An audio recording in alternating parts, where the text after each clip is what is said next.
My name is Caroline Poynton from Manchester Bury, and I can tell myself now I've been right about King Charles changing his religion and being involved in all this bullshit with Tony Blair and open borders and the Rwanda plan of shutting that down and anything else that the royal family have been involved in. King Charles, he can go back to fucking Germany because he's not English. He doesn't deserve to be in this country. And where we're going to start deportation from? King Charles, back to Germany. He can get out.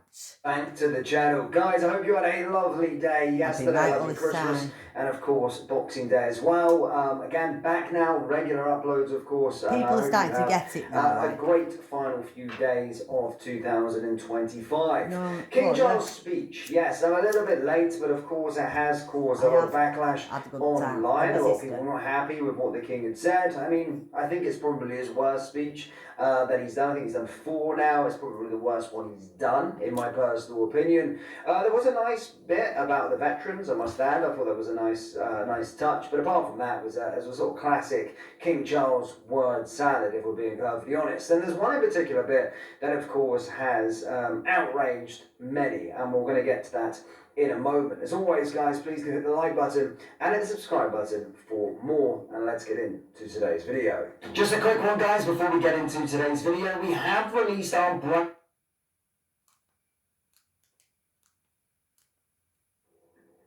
So, guys, this bit here, I'm not going to make you watch the whole speech. I wouldn't put you through that, ladies and gentlemen. But essentially, he gives out the sort of cliche, diversity is our greatest strength in the old Christmas speech. And as this user pointed out here, he has been with Tony fucking Blair. He doesn't care about anything else. He doesn't care about anybody else. Comments on my channel and the way that sort of Starmer, this Labour government, have operated and again sort of led this country. And a lot of comments I read is King Charles needs to dissolve Parliament. This guy ain't dissolving anything. This guy is a part of the problem. Yeah, because part of the problem is involved. Told Charles, right? With the great diversity fuck you, you fucking bastard. To ensure that right triumphs over wrong. So that was part again, I'm not going to put you the whole mate. When I sent me granddad and that after I mean, there was a lot we fucking blew it, but a lot of reaction and he from caused this, it. really. Again, the King's speech because Jack Ripper, Hitler, sort of dissected, and now he's creating poltergeist, brought the devil out. Sort of X as well, but on yeah, talk shows as he's well. in the fucking Bible, he needs an X on his head. King Charles said it throughout his he's a radicalised twat. I really liked it. Yeah, though likes I take issue with some of what he said. He talks about, diversity and all the rest of it, and I have some concerns about that. Yeah, what about Christianity? Multiculturalism as work. What about England? That we have to be, my fucking diversity. We have to celebrate diversity. No, we don't. And my challenge there is that it's all one-way traffic. It's all about Christians being accepting of Muslims, not Muslims being accepting of Christians. And so I think actually the king should stay out of that debate. I don't think he does. And why hasn't he? What's he been worried about Rwanda plan for? Why was he worried about the illegals going to Rwanda? People, including myself in this country, who feel like alienated, done badly by we have. Politicians insisting that we celebrate multiculturalism. No, I don't want to. We don't have to. From a political perspective. Political, and I thought it's not political. And people are fed up of being asked to celebrate diversity because they can see that diversity, because he's an illegal in the first place, people, should be back in Germany where he Muslim fucking background belongs. and Islamic faith. Go back to Germany, they come. Committing various assaults and crimes on the people of Britain, and people have added up to here with it, to be quite honest. On a serious note. Yeah, they're stopping my pit money, I really agree with you, and perhaps even more urgently, bullying me about a little girl. I hope King Charles is responsible. Your neighbour, when perhaps it might be one way, is something that literally my little girl's been falsely wrongly adopted, and I'm holding King Charles responsible if anything happens to her. From Manchester, Bury, Caroline Poynton. An international playground. When you think of Bondi, no, I don't care. Blonde-haired, sun-tanned, tinny drinking Aussies on Barbies. You think of that sort of that romance, that idea of people, and it's been destroyed. literally can't have that anymore. When I cross the road to take my kids to a synagogue, he's telling us the road is a bit wide, and all that. and therefore people can bomb down it at 60 miles an hour or more. There's no speed humps, so I make sure that not only do I look across the road for cars, what are you talking about? I look at cars turning right further. What's that got to do with to it? Make sure that we can get across the road in time, because if we're in the middle, we're going to get killed. What's he talking about? That's what I'm thinking. So that's not a multiculturalism that I'm going to preach. No. Interesting perspective there, interesting perspective. Let's take a little bit more reaction from this as well for a sort of a royal historian.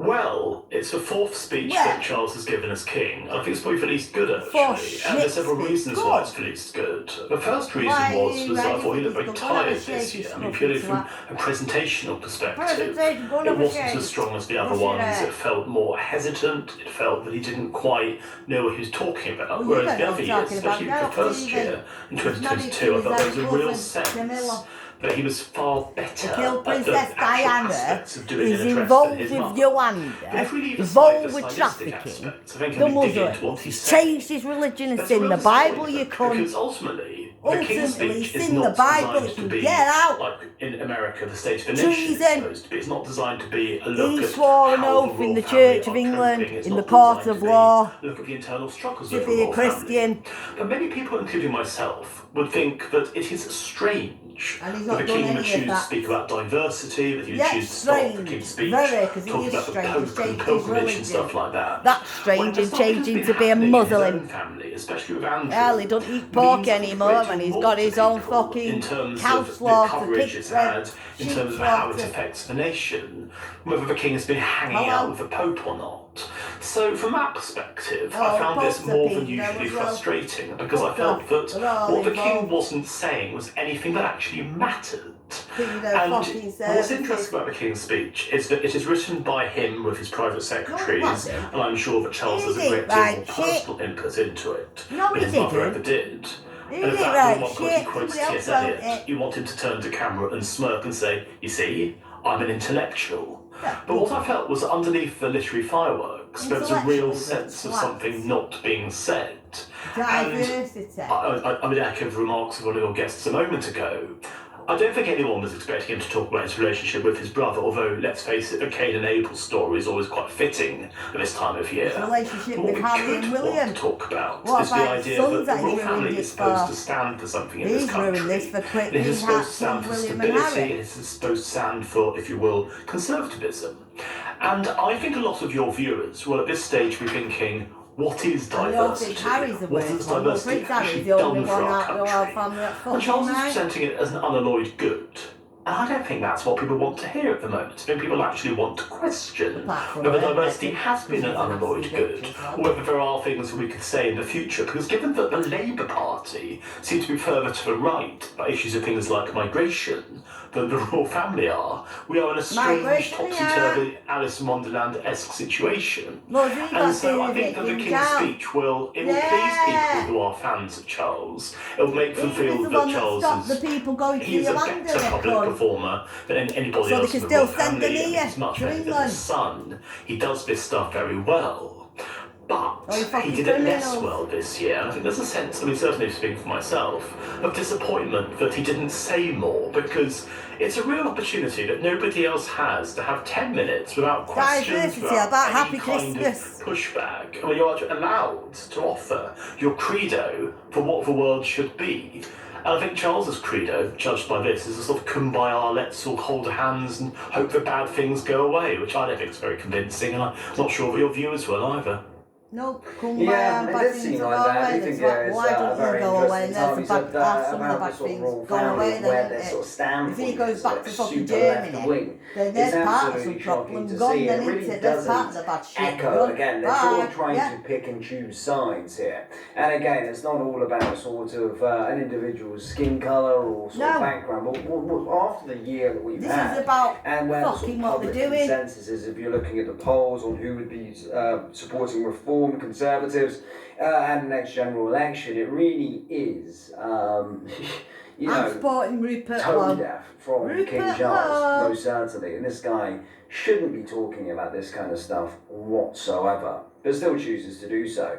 Of course, she came out and said about this and said it was a great thing and all these things. I'm not even going to give her any time. I was thinking about giving her a reaction video, but I hate even giving her a bit of airtime, to be honest with you.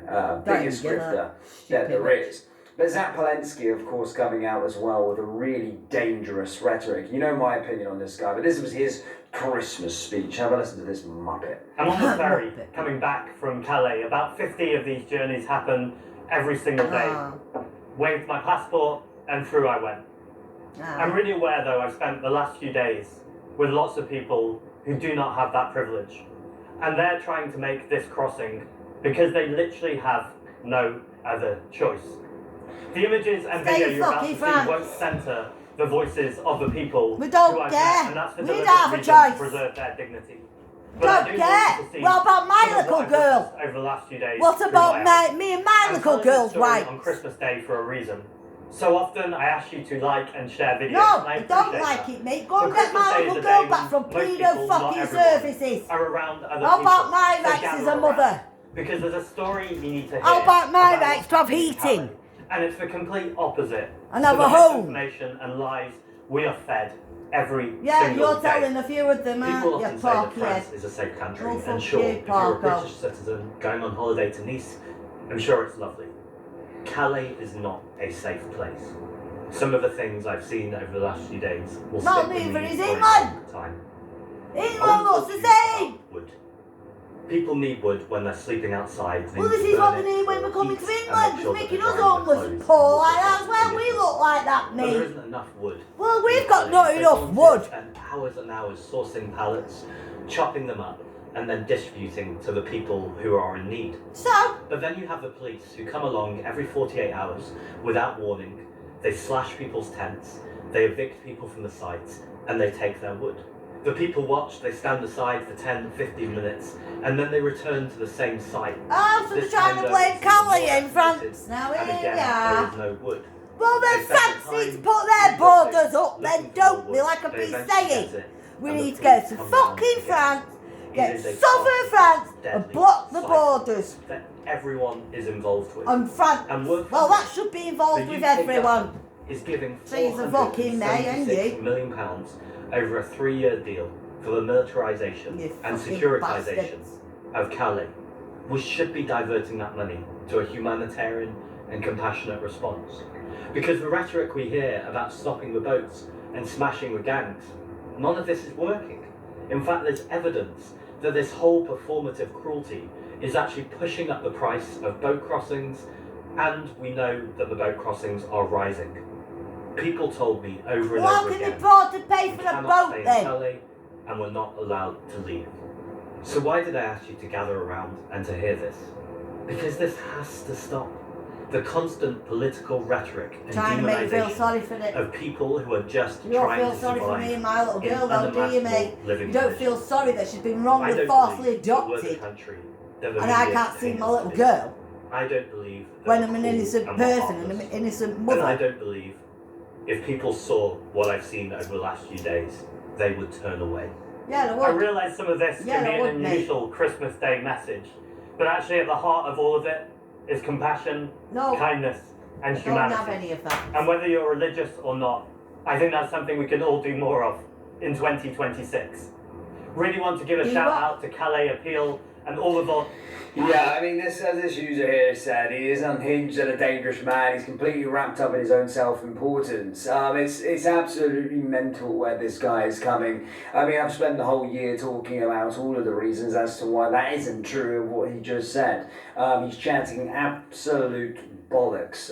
If Calais not safe, then move down the street. France is a safe country. It's simple as that. And so are the other 17 safe countries that they cross through. Those individuals staying and waiting in Calais are trying to get the Holy Grail, which is getting into the United Kingdom for economic benefits. 17 safe countries, Zach. 17 safe countries. That's it. That's the reality here, my man. That is the reality. And if any of these individuals claimed asylum, they would be rejected because they're economic migrants. Guys, do let me know your thoughts on the King's Exactly, speech, Zach thanks. Palensky's speech down there in the comment section below. I am correct, King fucking Giles.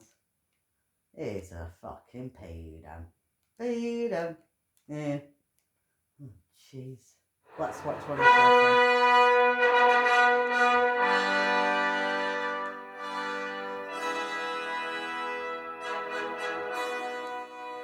Shouldn't even be the King of England, not in English. They came after the Second World War to take over and rule England and tell us we won the war, and we didn't. We got took over by Germany. Got to call their old bastard family.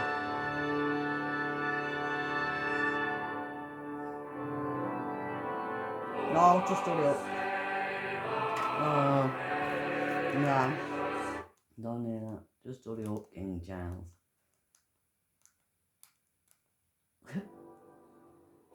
I just want to see what he says. A few weeks ago, the Queen and I were delighted to make a state visit to the Vatican, where we prayed with Pope Leo in a historic moment of spiritual unity. Together we celebrated the Jubilee theme, Pilgrims of Hope. Pilgrimage is a word less used today, but it has particular significance for our modern world, and especially at Christmas. It is about journeying forward into the future, yeah, while pilgrimage also in journeying back to remember the past and learn from its lessons. We did this during the summer as we celebrated the 80th anniversaries of VE and VJ Day. The end of the Second World War is now remembered by fewer and fewer of us as the years pass. But the courage and sacrifice of our servicemen and women, and the way communities came together in the face of such great challenge, carry a timeless message for us all. These are the values which have shaped our country and the Commonwealth. As we hear of division, both at home and abroad, they are the values of which we must never lose sight. For instance, it is impossible not to be deeply moved by the ages of the fallen, as the gravestones in our war cemeteries remind us. The young people who fought and helped save us from defeat in both world wars were often only 18, 19, or 20 years of age. Journeying is a constant theme of the Christmas story. The Holy Family made a journey to Bethlehem and arrived homeless without proper shelter. The wise men made a pilgrimage from the east to worship at the cradle of Christ, and the shepherds journeyed from field to town in search of Jesus, the Saviour of the world. Mm-hmm. In each case, they journeyed with others and relied on the companionship and kindness of others. Through physical and mental challenge, they found an inner strength. To this day, in times of uncertainty, these ways of living are treasured by all the great faiths and provide us with deep wells of hope, of resilience in the face of adversity, peace through forgiveness, simply getting to know our neighbours, peace through forgiveness and when by justice showing is respect served. to one another. You can only get that when friendships. Justice is served, mate. Now you can start to get peace Indeed, and forgiveness. as our world seems But until to spin justice ever is served, you faster, ain't getting no peace and no our forgiveness. journey may pause to quieten our minds. Quieten your mind. In Well, quieten your mind and words, get back to at Germany. the still point of the turning world. And then we'll turn our world in England back round to how it should be England. English. With the great diversity No, of we're our not community, diversity. To get back to we Germany. can find the strength to ensure Communities? that What right community, mate? There is none, you you stupid that man. We need to cherish the values of compassion. Cherish the valley and way whatever. our Lord What? lived When and people died. stabbing people to death? This year I've heard so many examples of this, both Have here ya? and abroad. No, you haven't. What? These You have not in stories England. of Everybody triumph being and stabbed to courage death, over mate, or adversity whatever else. Give me Robbing hope stuff, I don't know. from our venerable military Alkies, veterans druggies, drunks, to alkies selfless and all humanitarian sorts. workers Murderers, in this century's pedos, most dangerous rapists. conflict zones, to the ways Yeah, in dangerous which zones in individuals England, and mate. communities display spontaneous bravery instinctively what placing you've allowed themselves in. in harm's way to defend others. As I meet people of different faiths, I find it enormously encouraging to hear how much we have in common. Well, why are you talking about different faiths? It's Christmas, talk about Christianity. You don't need to talk about anybody else's religion in this one. If we can find time in our journey through life to think on these virtues, why should where do they find time to think about the Christians instead of slaughtering us, mate, stabbing us to death, or raping us, doing what they want? Is the journey we Pilgrimage. celebrate today. Talk about that when we're not getting slaughtered, mate. Came down to earth from heaven. No, he didn't. Whose shelter was a stable, and who shared his life with the poor and lowly. Poor and the lonely. Well, that's me, mate. Was a pilgrimage so no sharing their life with me, are they? Heralded by angels, that there should be peace on earth. That prayer for peace and reconciliation. Peace and reconciliation on earth, mate. How about giving my little girl back to her mother then? And let some peace happen. Over the fields near Bethlehem, more than 2,000 well, they're not from Bethlehem, they're from India. Reverberates. What have they got to do with fucking Bethlehem? They're from fucking India, mate. It is a prayer for our times and our communities too. Communities? How about community help? A mother, desperate mother, gets a little girl back from wrongly being falsely adopted, King Charles. How about peaceful on that one with a community?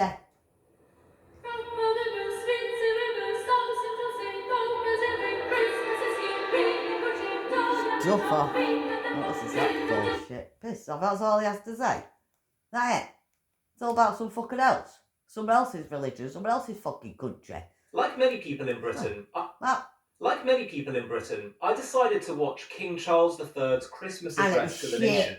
I'm always curious to see what the monarch chooses to say about the state of our world. It's all about Muslims, especially at a moment like this, with so much tension, fear, and instability everywhere you look. And I have to be honest, I actually felt frustrated watching it this time. Frustrating, not because it was offensive, not because it was extreme, but actually because with everything that's going on, the violence, the polarisation, rising hatred. You're a Jew. This guy's a speech full of yes, kindness, compassion, forgiveness, and after unity. what they've just done to the but Jews. It somehow managed to say almost nothing about the reality we're actually living in. We need to cherish the values of compassion with the great diversity of our community. Diversity, mate. We can find the strength. There's no diversity, mate.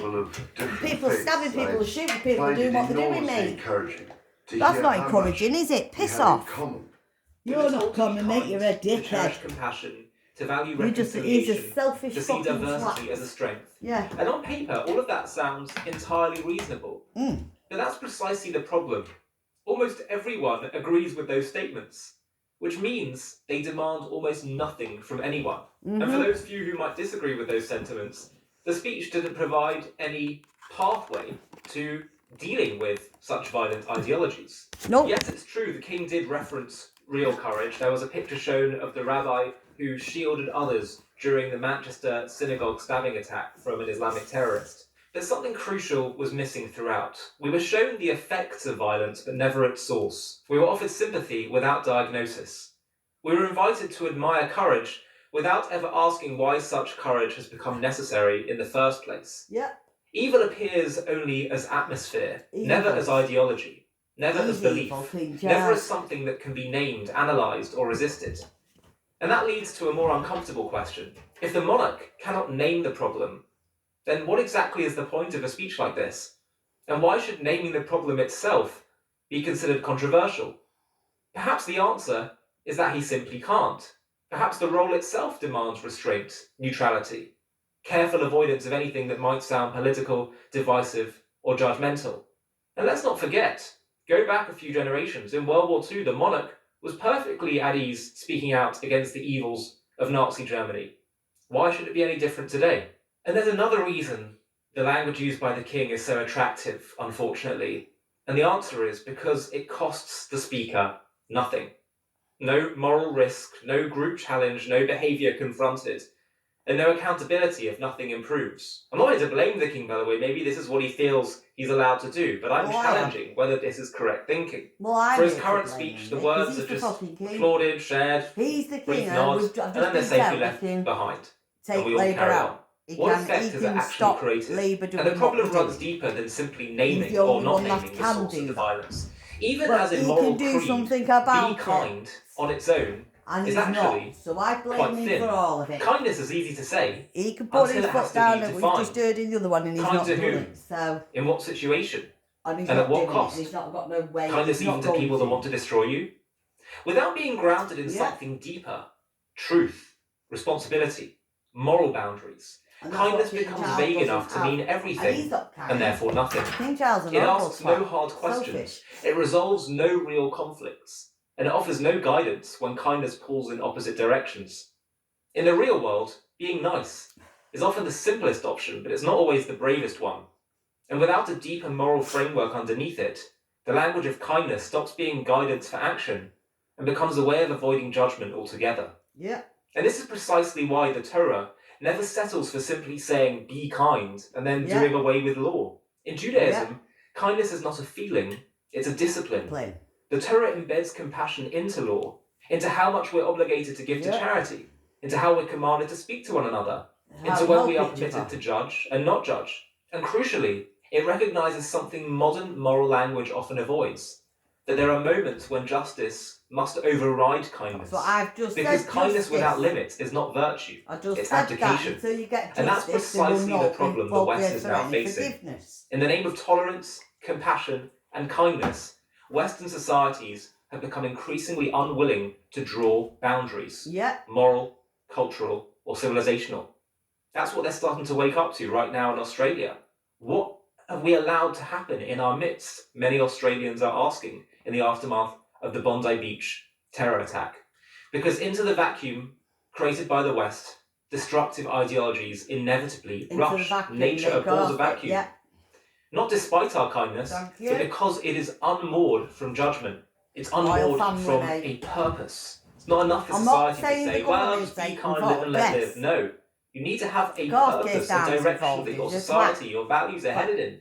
Otherwise, you'll get trampled on with people who have ideologies, even if perverse, but that touch on something transcendent and deeper. Kindness without judgment is dangerous. The Talmud puts this with brutal clarity. If you're kind to the cruel, you will end up being cruel to the kind, it says. That's not a rejection of compassion. It's a warning about misdirected compassion. A society that refuses to distinguish between actual victim and aggressor, between actual right and wrong, regardless of who may have more deaths on either side, that cannot see the difference between innocence and guilt, between what must be tolerated and what must be resisted, does not become more humane. It actually becomes vulnerable. The same weakness appears in the phrase, diversity is our strength. It sounds uplifting, but it's a conclusion without an argument. Diversity can be a strength, but only when something stronger holds it together. Shared values, moral limits, a clear understanding of what is tolerated and what is not. Without that, diversity does not automatically produce harmony. It sometimes can produce fragmentation, sometimes fear, sometimes parallel societies that no longer recognise one another as neighbours. The speech gestures towards unity, but it never explains what unity actually requires. What values are non-negotiable? What behaviours are unacceptable? What happens when forgiveness is demanded from the innocent, but never from the guilty? These are not abstract questions. They are the questions people are already arguing about in real life, loudly, angrily, and often without leadership. This is why platitudes are not neutral. They don't just fail to solve problems, they delay solutions by creating the illusion that moral leadership has already taken place. They produce reassurance without responsibility, comfort without clarity, virtue without cost. And here is the deepest contradiction.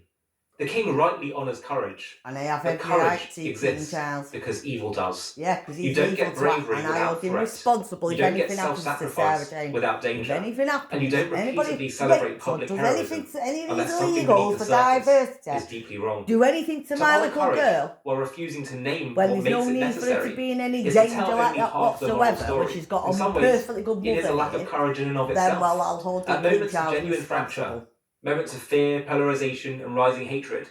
Societies don't just need reassurance, they need clarity. Because I'm sending honesty. This to King Charles. They need leaders If that you're have going the to courage email it to to say, King Charles. this is wrong, Yep. this is dangerous, Wrong. this cannot Well, maybe not the continue. video what I'm saying, but Comfort I'll has write its it up place, and that's going but to comfort King without Charles. truth is not leadership. I'll shorten Words the do video with matter, AI. but only when they point somewhere real, only when they demand something concrete, Yeah.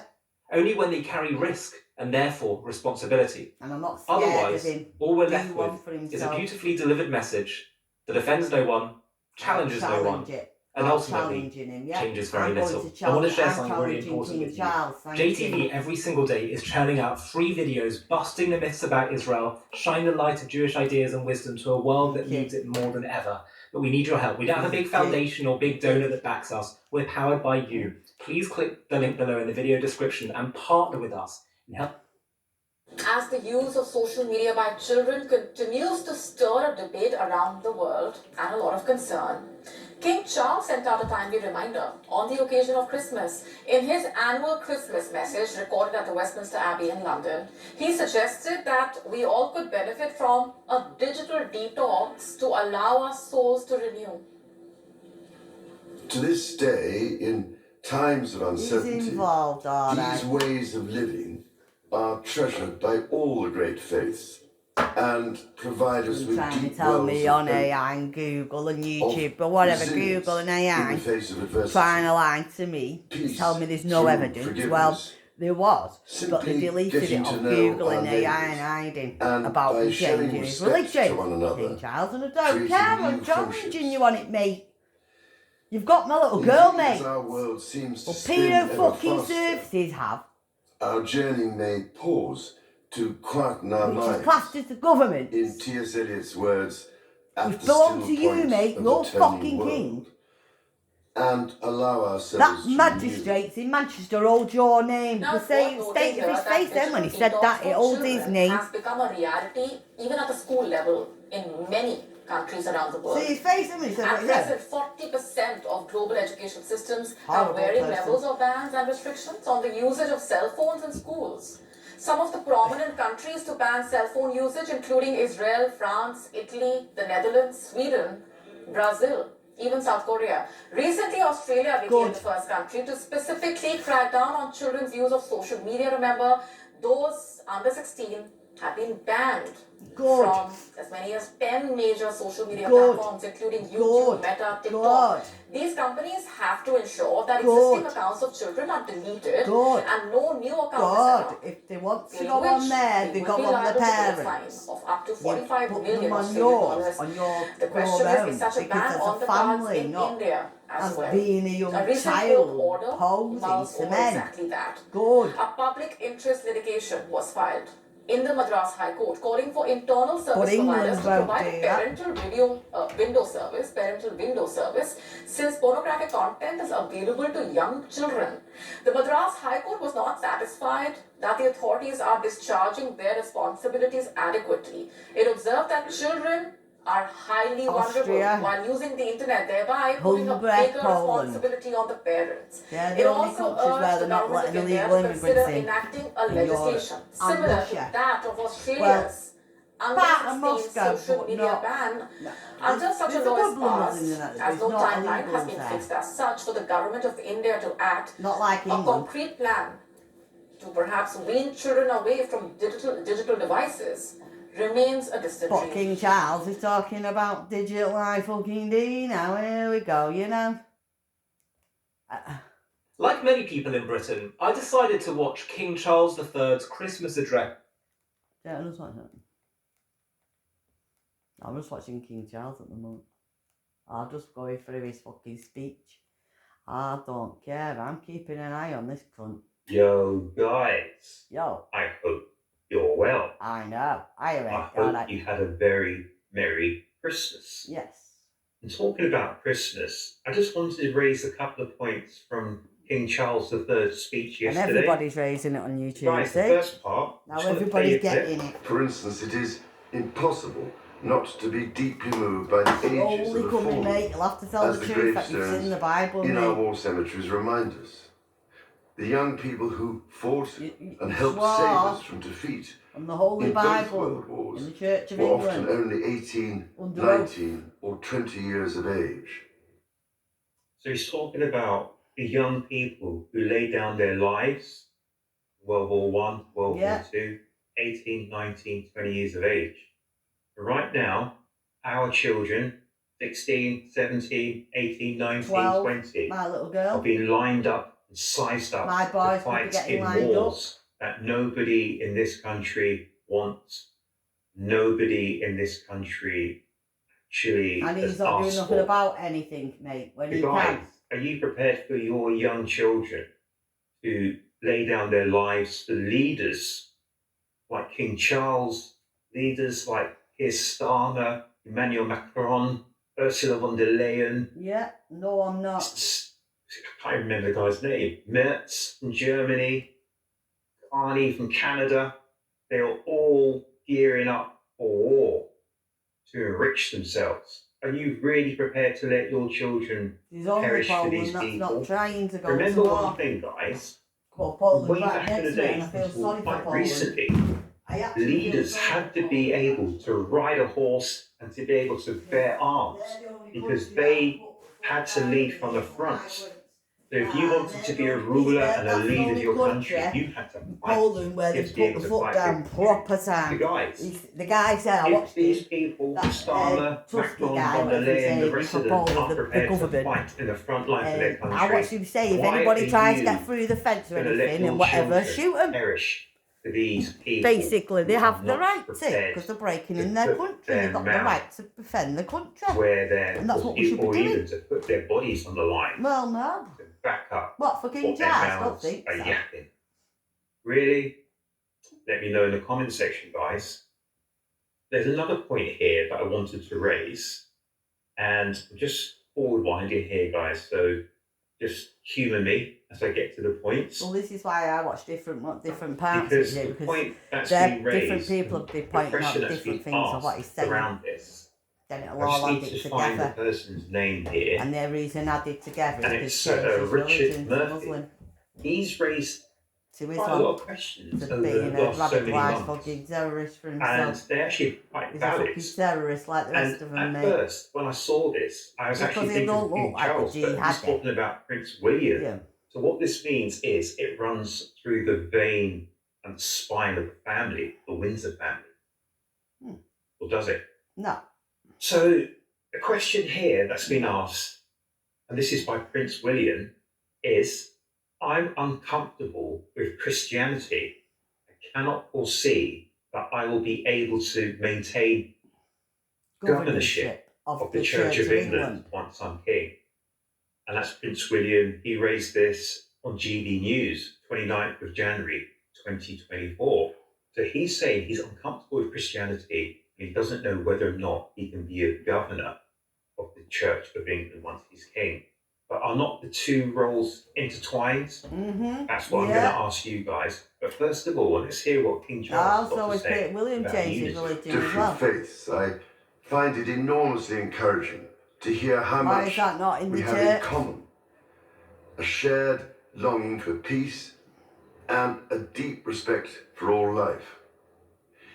If we can find time in our journey through life to think on these virtues, we can all make the future more hopeful. So King Charles is talking about making the future more hopeful, which is a good thing. But King Charles is meant to be the defender of the faith. Those are his responsibilities to the Church of England. That's what I've but said. what I've heard recently is King Charles has massaged his title slightly, because now he's no longer the defender of faith, but he's the defender of all faiths, or defender of faiths, plural. Now, guys, does that put him into a constitutional bind here in the UK? Yes. Because as far as I'm aware, he is meant to be the supreme governor of the Church of England and the defender of the faith. So King Charles has a constitutional duty to uphold the established Anglican Church. Yeah. So I got something in my throat, guys. Excuse me. It's okay. Thanks So for going through this part. he has a constitutional duty to uphold the established Anglican Church, exactly what I've been saying, and to maintain its doctrine, and to appoint to senior AI, clergy. Google, and anybody So, else as that defender what we're of all saying is true. faiths, what does this mean? And what does this mean for his position as the defender of the faith of the Anglican Church? Well, and as it's in the king Bible, mate, and he can get out. Country. He's opened the It's door for something the that I freaking don't know devil, enough hasn't about, he? so Once I you've hope seen the you guys let Bible, me know once down you've here in the seen comment God, section. Because as I God post can't a help lot, him now. I'm The reading devil's about coming this for him. more and more and more. More and more people are questioning whether or not King Charles really should be sitting on the throne. So guys, let me know down here in the comment section, because it's something that needs to be asked and needs to be looked into. Because what does King Charles mean about the defender of all the faiths? And what does that mean about these faiths? Because it seems to be very one-sided. It seems to be that in our country, we allow all faiths and we allow people to practice their faiths.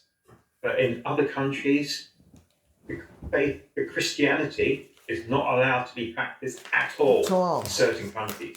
I'll give you an and example. they're trying to bring Sharia laws here. Why? Because of King Charles. Because he's changed his religion to Islam, being a Muslim. My goodness, your life wouldn't be worth it living. Yeah. So it's something to look at and something to be asked at. What praying?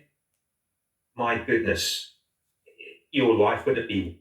But in other countries, the Christianity is not allowed to be practiced at all in certain countries. I'll give you an example. Afghanistan. My goodness, if you, as a Christian, were caught praying, my goodness, your life wouldn't be worth it living.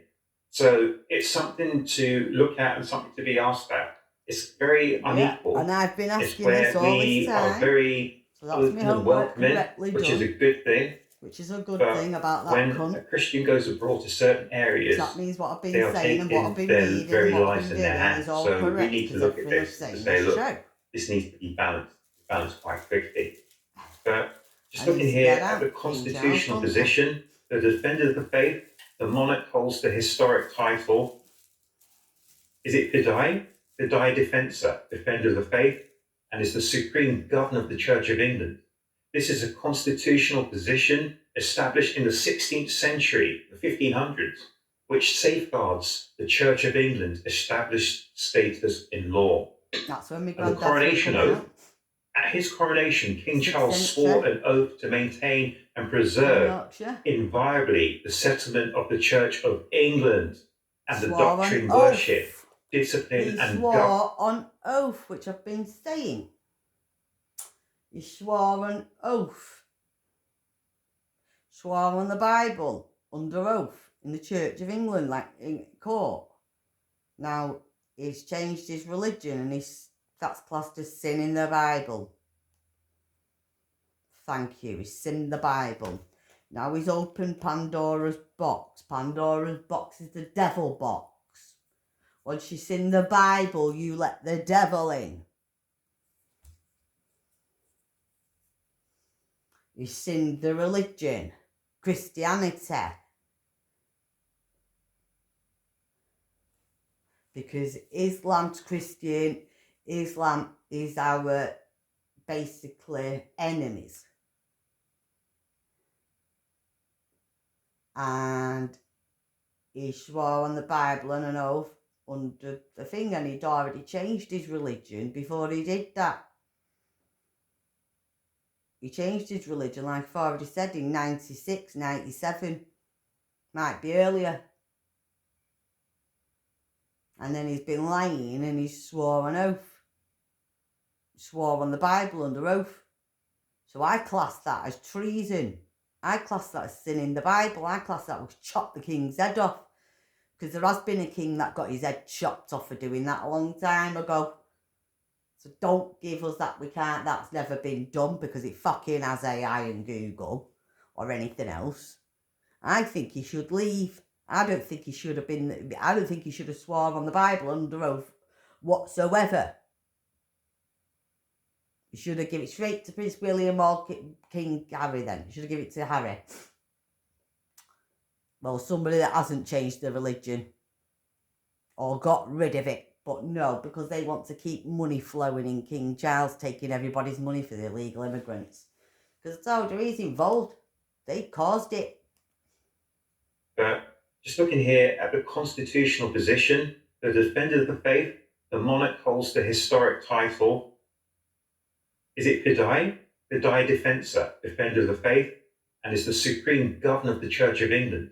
This is a constitutional position established in the 16th century, the 1500s, which safeguards the Church of England established status in law. And the coronation oath, at his coronation, King Charles swore an oath to maintain and preserve inviolably the settlement of the Church of England and the doctrine, worship, discipline and government thereof as by law established in England.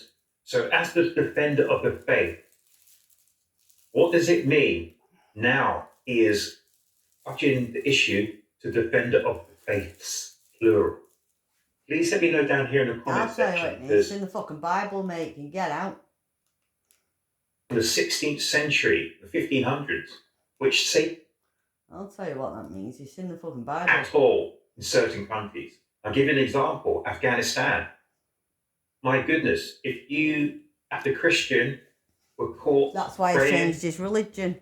My goodness, your life wouldn't be worth living. So it's something to look at and something to be asked at. It's very unequal. It's where we are very open and welcoming, which is a good thing. But yet we're allowing all these people from Afghanistan. When a Christian goes abroad to certain areas, they are taking their very lives in their hands. So we need to look at this to say, look, this needs to be balanced quite quickly. Yep. But just looking here at the constitutional position, the defender of the faith, the monarch holds the historic title. Is it Pidei? Pidei Defensor, defender of the faith, and is the supreme governor of the Church of England. This is a constitutional position established in the 16th century, the 1500s, which safeguards the Church of England established status in law. And the coronation oath, at his coronation, King Charles swore an oath to maintain and preserve inviolably the settlement of the Church of England and the doctrine, worship, discipline and government thereof as by law established in England. So as the defender of the faith, what does it mean? Now he is touching the issue to defender of the faith. Fucking issue, defender of the faith. Please let me know down here in the comments. I'll tell you what it fucking means, mate. We'll chop his head off and get out. Quite sit right with me, no, and I just like to know what you guys think. But the other question is, should we be pushing for all leaders and figures of authority, if they want a war, should we ensure that these guys are out there in the front line before our children? Because if they are not prepared to get in the front line, then why should our children lay down their lives, basically, for people who are not prepared to do what about their as children? they do, and they tell us to do as they say. Let me know down here in the comment section, guys. But as we head up to the end of the year, I hope you guys are safe and well, and looking forward to a brand new year, 2026. Until then, guys, please make certain you look after yourselves. One in, one out. What's he see? He rolled out the carpet for Macron. The fucking French twats.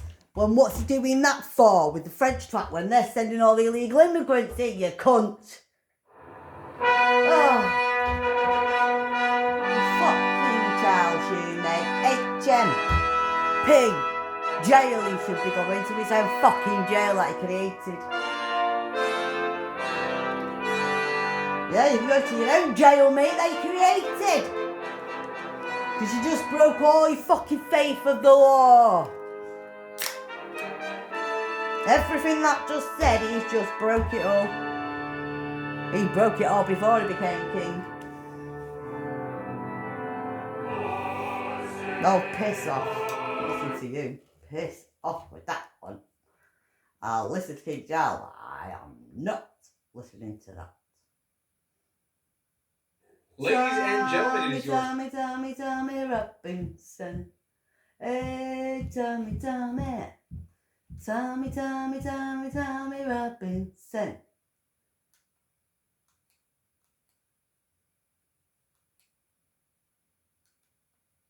Fight, fight, fight, fight. King Charles blocks Starmer's bill. Westminster in complete turmoil. King Charles just blocked Keir Starmer's flagship legislation in a move so unprecedented that constitutional experts are calling it the biggest royal intervention since 1936. Within minutes, Westminster descended into complete chaos. Ministers are threatening resignation. The opposition is demanding emergency debates. And leaked WhatsApp messages reveal Labour MPs plotting to strip the monarchy of its remaining powers forever. If you want to see how this constitutional crisis destroys Britain's government, hit that subscribe button right now, because what happens in the next 72 hours will determine whether the monarchy survives or falls. Here's what sparked the most explosive royal confrontation in modern British history. Tuesday morning, 9:47 a.m. Keir Starmer's digital identity bill was scheduled for royal assent. Standard procedure, a formality that takes 10 minutes. A rubber stamp that hasn't been refused in 316 years. The bill forces every British citizen to register. Biometric data, fingerprints, facial scans, DNA samples, all stored in a government database controlled by Whitehall. Starmer called it modernisation. Privacy advocates called it totalitarian surveillance. You've already had But nobody, absolutely nobody, expected King Charles to care. His constitutional role is ceremonial, sign the papers, stay silent, never interfere. Until yesterday, when everything changed. At 10:15 a.m, palace officials delivered a single-page letter to Downing Street. The language was formal, measured, devastating. His Majesty has concerns regarding the constitutional implications and civil liberties impact of the proposed legislation. Royal assent is respectfully withheld pending further consultation. 17 words that detonated like a bomb in the heart of British government. Starmer reportedly read the letter 3 times, his face draining of colour with each pass. Then he crumpled the paper in his fist and shouted words that witnesses described as unprintable. Oh, I hope they're going to do it. If they want to do this to me, I hope they do this to every one of these illegals. Senior aide who was in the room was Because this. you've already got mine. He's a figurehead, not a legislator. Charles has forgotten that Like crowns the don't way to give write us a laws in this coronavirus country vaccine, anymore. We do. And if he thinks he can block the will of Parliament, he's about to learn a very painful lesson about who actually runs Britain. Those words, leaked within hours, would trigger the biggest constitutional crisis since the abdication. Because Starmer didn't just challenge the King's decision, he threatened the monarchy itself. The response was swift and absolutely devastating. Within 90 minutes, Conservative leader Rishi Sunak stood in Parliament and delivered a statement so cutting, so precise, that Labour MPs sat in stunned silence. The Prime Minister has confused democracy with dictatorship, Sunak declared, his voice cold with fury. When a monarch questions legislation that threatens fundamental British freedoms, that's not obstruction. That's exactly what constitutional sixth canon, guardians, are supposed to do. And when a Prime Minister responds with threats and intimidation, that tells you everything about his fitness to govern. The chamber erupted. Conservative MPs roared approval. Labour MPs shouted denials. But the damage was done. Within 3 hours, the hashtag number Defend the King hit #1 globally, trending across Twitter, Facebook and TikTok with 4.7 million mentions. The optics were catastrophic for Starmer. He looked like a bully attacking a beloved 6-year-old king who dared to protect British privacy rights. But here's where this gets even more explosive. And this is the part the mainstream media isn't telling you.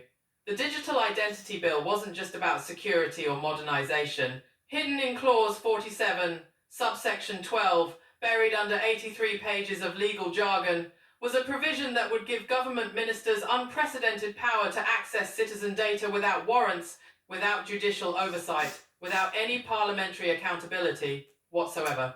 Civil liberties groups called it the most dangerous legislation proposed in modern British history. Liberty, the human rights organisation, warned that Clause 47 essentially creates a surveillance state with powers that exceed anything seen in democratic nations.